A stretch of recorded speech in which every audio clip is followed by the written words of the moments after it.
Hello and welcome to DFS Coach Talk. It is Friday, May 21st, 2021. I am Andrew Hansen, alongside the rested and rejuvenated Joe Sarvati, also known as Coach. How about a day off here and you come back and it's only a one-game slate, Coach?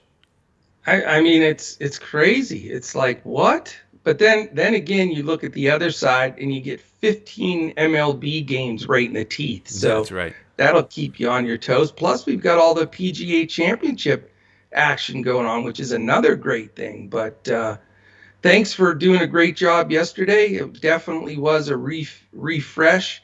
I feel like I'm ready to go 1,000 miles an hour today and get it done. But yeah, appreciate everybody listening in.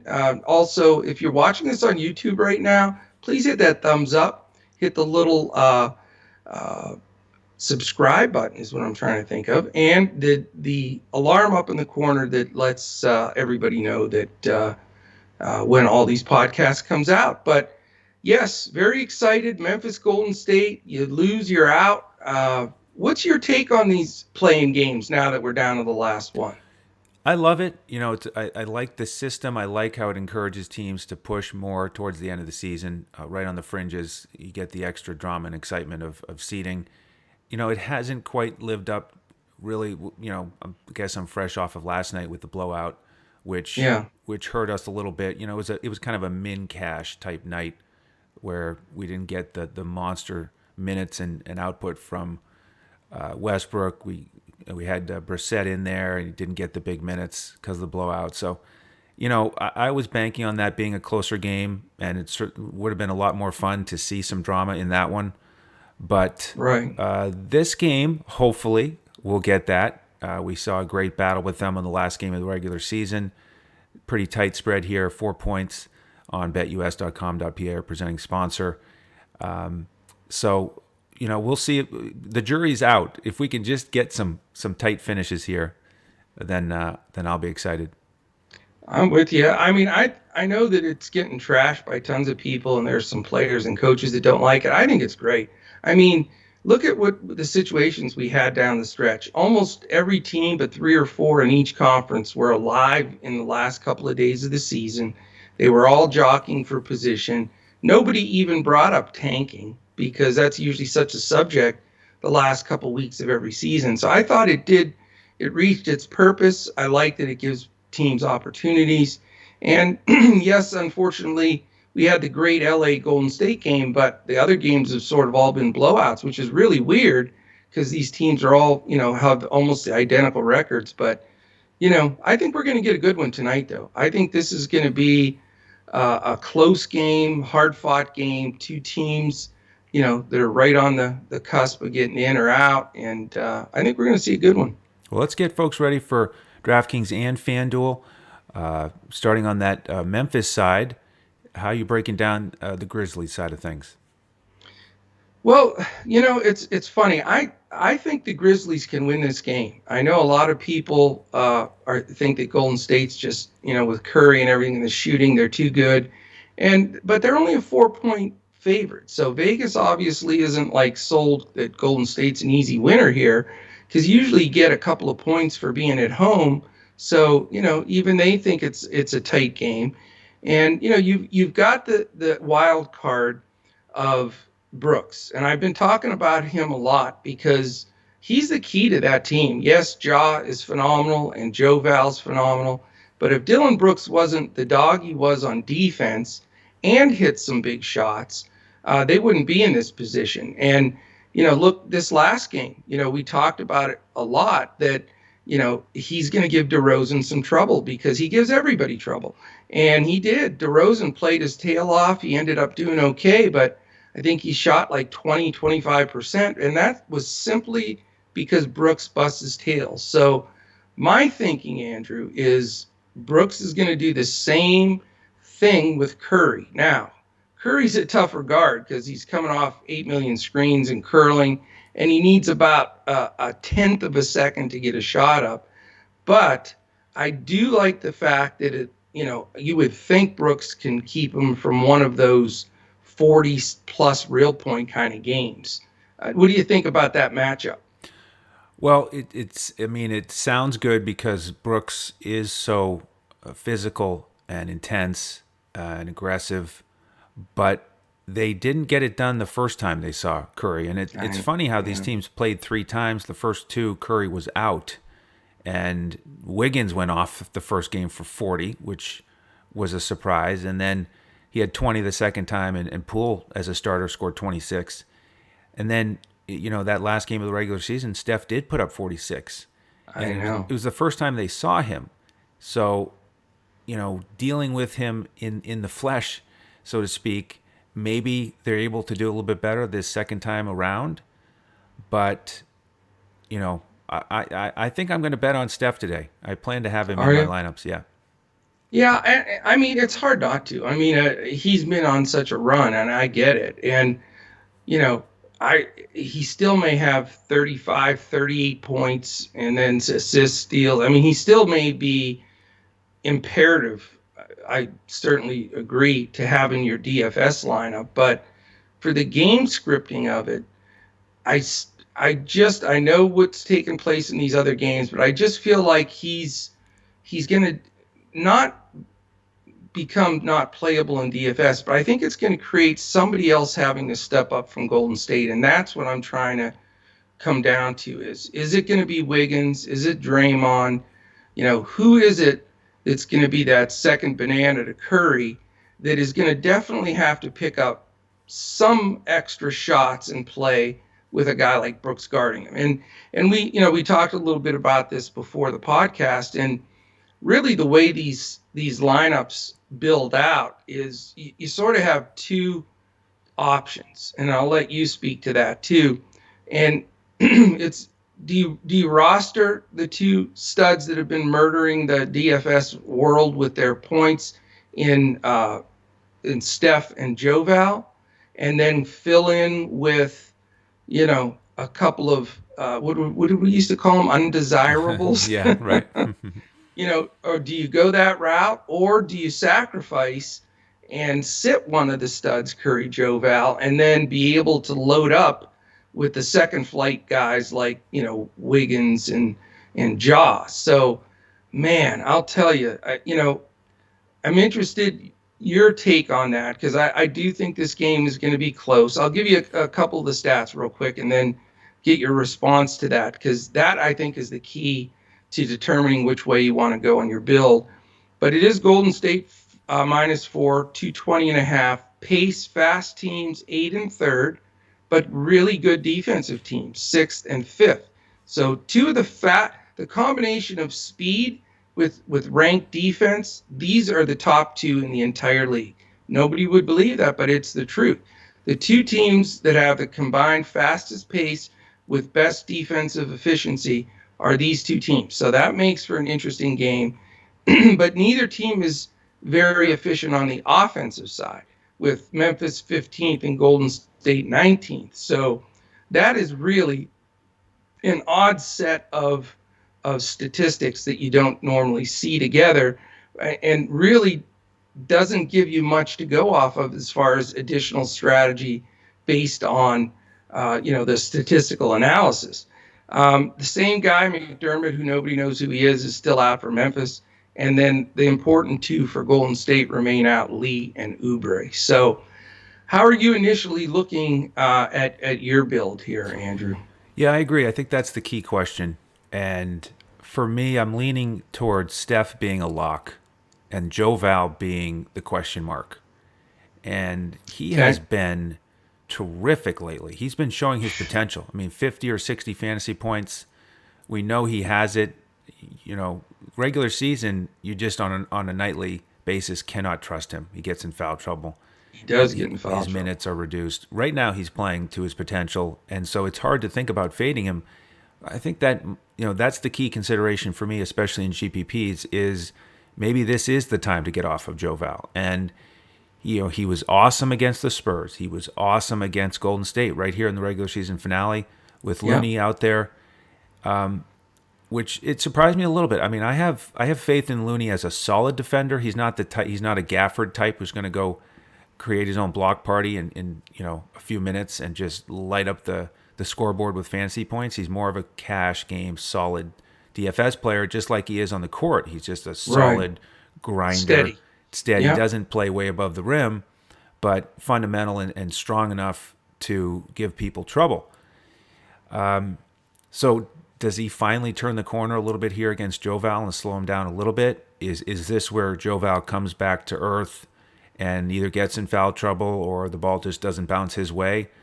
I'm more likely to build a lineup today, I think, where I go along that game script and just pay up for Curry and then try to fill out my lineup with other stars here. But it's also different on FanDuel and DraftKings because Right. you have to figure out who you want your captain to be on DraftKings. And Yeah. if you go with a value captain on DraftKings, you can get Steph and Joval, and you like the rest of your roster. If you go with Steph as your captain, then it's tough to go with Joval and then like the rest of your lineup. You're going to have to go with a couple value guys. So Yeah. I'll keep playing with it on DraftKings. On FanDuel, I think you can play them both and feel a little bit better than you would on DraftKings.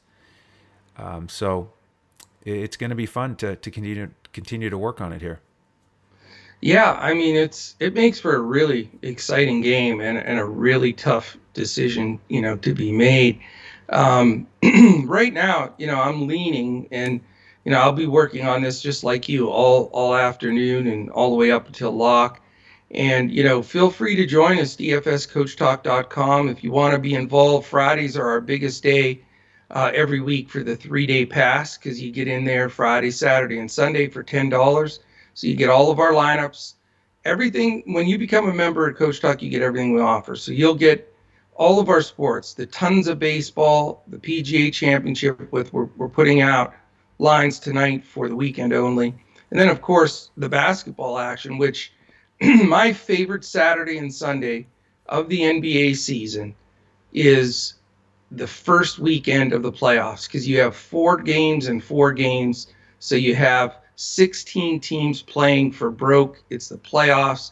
I mean, I'm out of my mind excited about Saturday and Sunday. So definitely join us and check it out. But we'll be discussing all this stuff all afternoon, which way to go.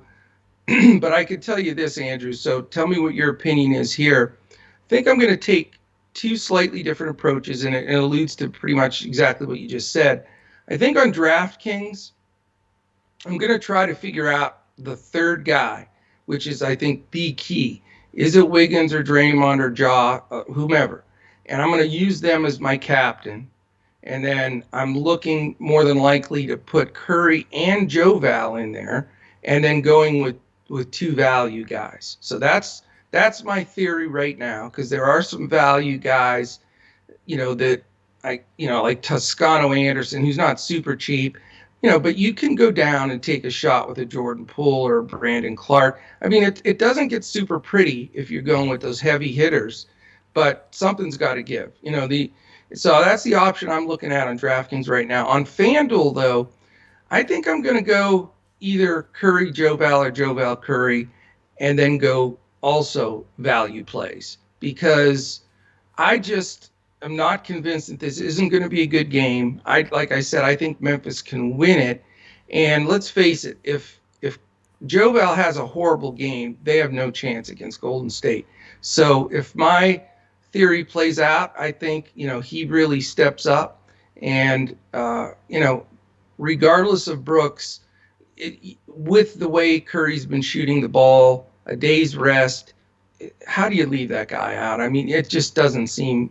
He should be 100% on, regardless of what spot you put him in. So that's my initial thinking anyway, sort of a little bit different build. And then on Yahoo, it's very, very similar to FanDuel, where it's the 3 graduated positions of, the multiplier. So probably going to do similar on FanDuel as what I'll do on Yahoo. Yeah, it makes sense. And on DraftKings, if you go with that cheaper captain, that's certainly one way to do it, is to go with one of those second tier guys. Yeah. Yesterday on the podcast, I talked a little bit about that strategy on DraftKings and how often Right. if there's a guy between 3,000 to 6,000 who goes off, that's the guy you want as your captain in GPPs. And of course, it was Gafford yesterday. This Yeah. game, it's a little harder to see one of those guys do it. Toscano Anderson is on the upper edge of that price range. You got Poole and Looney. Those would probably be my three favorite options. Yeah. The mid tier guys on Memphis, like under 6,000 on DraftKings, I don't like quite as much. I wanted to talk about their bench a little bit because Grayson Allen, he played 5 minutes in that last Yeah. game, Wow. and so Melton and Bain got more run. What happens if he plays more as a regular part of the rotation here? I think Melton or Bain could take a hit, and it kind of muddies the water for those guys. Definitely. And then with the quote unquote bigs on the Memphis bench, one point I wanted to make is that Tillman got more minutes in the last game against San Antonio, but Clark has gotten more minutes against Golden State because of who they have coming off the bench. It's Right. Toscano Anderson as the big, and Yeah. Clark I think is a better matchup for him than Tillman. He's got that extra quickness. So if you're gonna play with that part of the slate, I would recommend that folks go to Clark over Tillman. Uh, you Okay. know, Not that you want to use either one of those because with Triple Right. J Right. out It's a there, risk. it's Yeah. a risk. I'm just saying I don't think Tillman is a guy to play tonight, even though he has been great in certain spots, certainly when he starts. But Yeah. he's been a good value a lot this season, just in a regular bench role. I just think his minutes might get squeezed a little bit because of Golden State's bench. I agree. And I mean, dodging the bullets of the guys like a Grayson Allen last game that gets 5 minutes or whomever is the odd man out, that's the key. Because, looking at the lineups last night, Andrew, I looked, seeing who was doing well and who wasn't doing well. There were a lot of pros that had, one guy in there that did nothing or very, very little.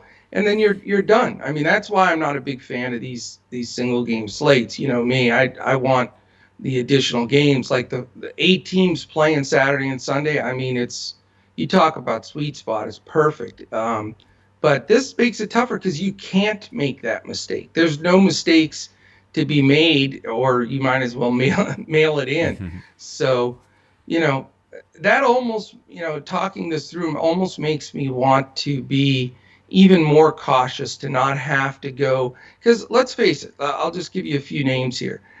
You know, uh, I think Tillman, Looney, Clark, Poole to a certain extent, Bain, Mulder, Melton, that whole entire group.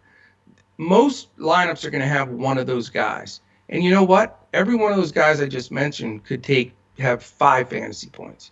So finding a way to avoid the risk there um, sure would be nice. And maybe that is sacrificing um, one of the better guys. I mean, you can't even think about Draymond or Ja basically, or even probably Brooks if you're going to roster both Curry and Joe Val because it doesn't add up. So that strategy ends up being the key.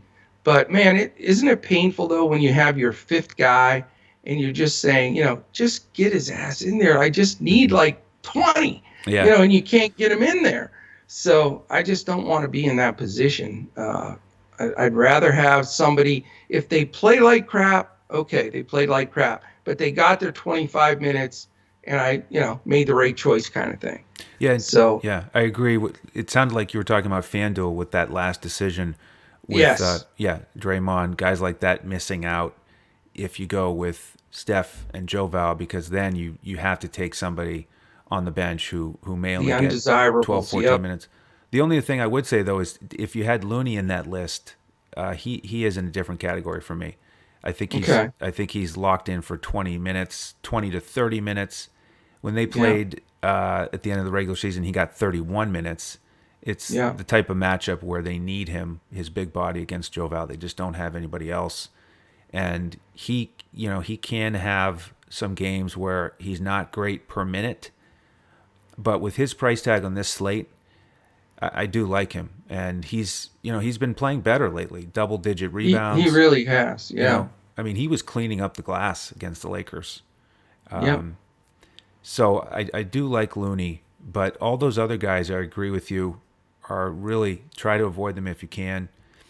One other point I'll make about Golden State, and then throw it back to you, see if you have any final comments on the Warriors, is Okay. with Damian Lee, the note I see for him right now is that he's questionable. We know he's been out for a long time with the Hmm. health and safety protocols. If he happens to get out there, I then hope not. then Mulder, I think, is at risk of losing his minutes. He's gotten a little bit of a role here lately. Yeah. And it's important because Golden State has had a tight rotation here, just playing 8 guys. You know, Right. it's only Poole, Mulder, and Juan Toscano Anderson off the bench. I would not consider anybody else.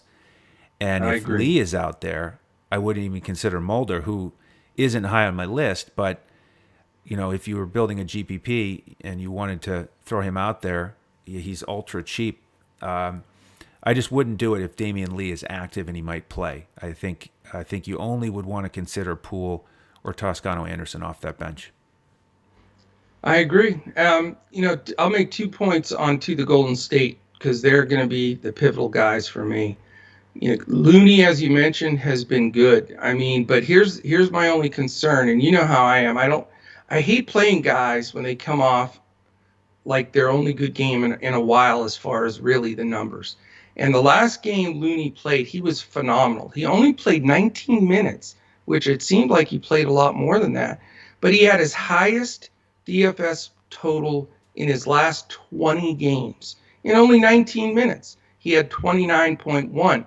But if you look at his games prior to, including the Memphis game, in the Memphis game, he played 31 minutes and he had 22.7. And here are his minutes in his last several: 19, 31, 21, 23, 29, 23, 27, 32, 23, 24. So you're right. I mean, we can expect him 25 or 25 plus since he played a little extra against Memphis, and he's going to be in that range, probably 18 to 30 fantasy points at the most. So yeah, that might be a guy that can make it work for you.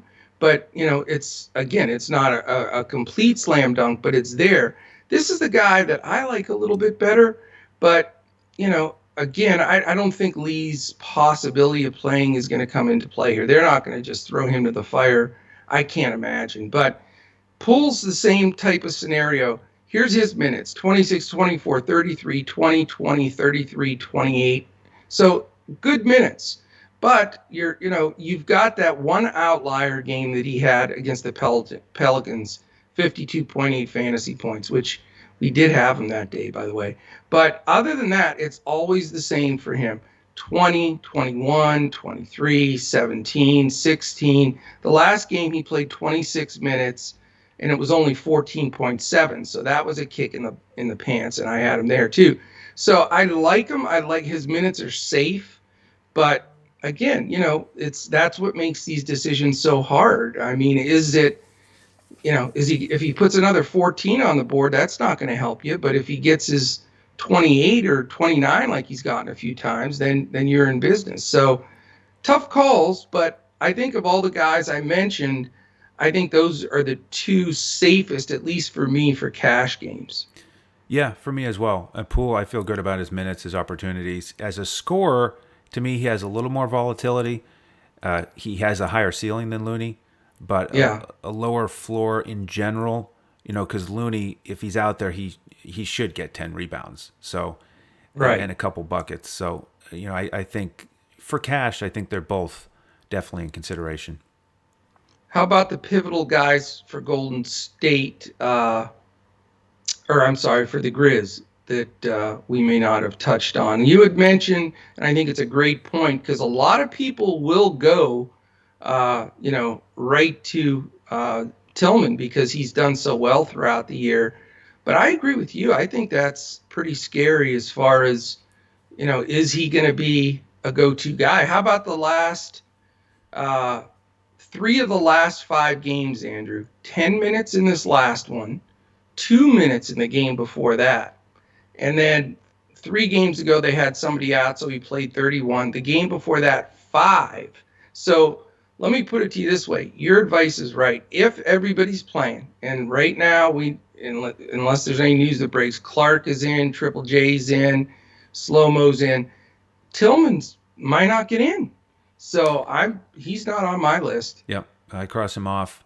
I bet you he gets ownership though. Yeah, I hope so. What about Clark? That's where I need the opinion, because I've always been a Brandon Clark fan, but man, they've not really used him. I'm a big fan, but to me, he's way down the list today because in that price range you have Looney and Poole, who I like better, Right. and I don't like the minutes with Triple J and Anderson out there. So I think it's 14 minutes right in there somewhere, and I agree. he's good enough points per minute to get it done, but I like the other guys better. Yeah, I mean, when he plays mid-20s minutes, the dude always performs. Yep. He's not getting the minutes, and I agree with you. I mean, you get that last spot, you got to get him in. And then, the other guys, I mean, it's like pulling teeth. You'll have a lot of people take Desmond Bain. That's the last one I wanted to get your opinion on, because look at this, though. This means something. Here's his minutes recently: 24, 28, 20, 23, 23, 19, 21, 21, 30. That's a lot of minutes. Yep. But his output is pretty crappy. 14, 18, 16, 12, 16. He did have a 20. So, it's the chicken and the egg deal. Do you want the guy that's on the court, or do you want the guy that's going to perform? Certainly we want both, but does he make your pool? Not quite, because Okay. With it, Grayson Allen could take away from him. True. And he's in that same price range as Poole and Looney. And Yeah. Bain is the type of player who he can much more easily have a dud for me compared to Poole, because he's not as dynamic of a scorer. If he hits threes, boom, he'll pay it off, no doubt. He can. But if he doesn't, he's not going to drive to the rack like Poole and try to hammer a dunk over LeBron. I mean, that was an aggressive play. You missed the dunk, but Poole. I got off my seat for that one. That was awesome. That was awesome. Bain is a strong guy, but he's not that type of dynamic driver like Poole. So in this matchup with these prices, I defer to Poole. It's tough, though. This isn't going to be any easy plug and play. You got your guys set. I mean, game scripting and figuring out who those people are that are going to make the bottom of your final fourth and fifth guy in. Very, very tough. So it's going to be fun. I mean, it's one of those games, again, I think it's going to be a good game. So I can't wait to see how this one's going to flow. But definitely, jump in with us. Check us out, dfscoachtalk.com. We'll be debating this all afternoon. Really not waiting on any news. We know it's going to be. It's just now a matter of, looking for any coach speak. Maybe, there's something that comes out somewhere with this matchup or this guy they like better against whomever. But we'll keep an eye out for all of that, and then make some final decisions for sure. But it should be a good one. Looking forward to it. So jump in with us at dfscoachtalk.com. Grab the playoff package that you see scrolling across there on YouTube. And any questions, reach out to us on Twitter at dfscoachtalk. You can find the coach at JOESARVADI. You can find me at Language Olympic. And you can find the coach back here tomorrow with the 4-game slate. He'll be fired up for that. And again, we'll continue these 7 days a week all throughout the playoffs. So join us for the ride. Thank you for joining us today. On behalf of the coach and the rest of the DFS Coach Talk team, I'm Andrew Hansen, and we'll see you tomorrow as we look to crush it in DFS.